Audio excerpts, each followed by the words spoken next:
Hi, we're Click and Clack, the Tappert Brothers, and welcome to another collection of outstanding car talk moments. Yeah, this stuff was outstanding in the alley.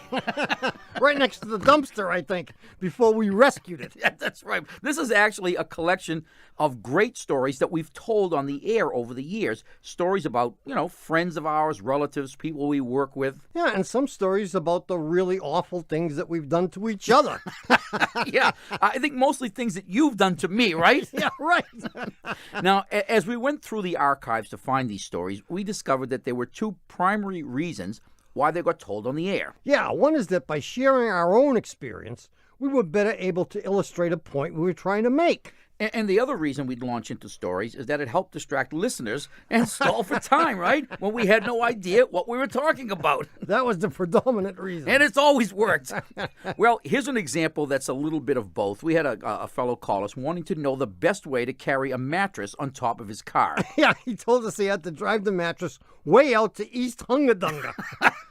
Tell you what, if I make it up successfully with a spoiler, I'll send you guys a picture. Yeah. You remind me of a very funny story. You know what I'm thinking, don't you? I do.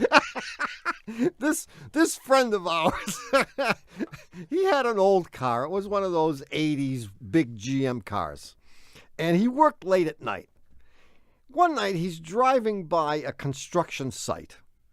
And it's late. It's 2 o'clock in the morning, and he sees a bunch of 4x8 sheets of plywood. It so happens that his brother-in-law is doing a little construction job. It needs 20 sheets. He could use a dozen or so sheets of 4x8 plywood. So this guy... Half-inch sheet, the exterior grade. They just happen to fit the bill. He says, who's going to miss them? So he stops his car, and under cover of darkness, he piles up half a dozen of these sheets of plywood on his roof, except he has nothing to tie them with.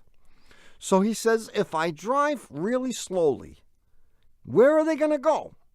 So he very carefully starts up and drives very, very slowly. At this time, he has about 18 sheets, if I remember the Did story. he? 18 Really? sheets on the roof.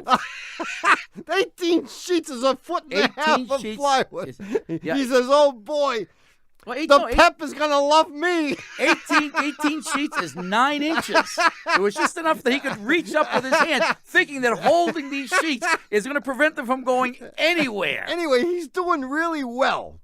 It's 2 o'clock in the morning. There's no traffic, except for that one car that cuts him off almost. He slams on the brake.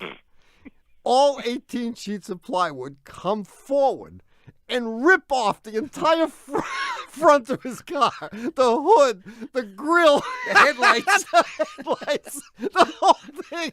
And he's sitting there at the intersection with 18 sheets of plywood on the street. And $1,000 worth of damage. $1,000 worth of damage. And you know what his first words were.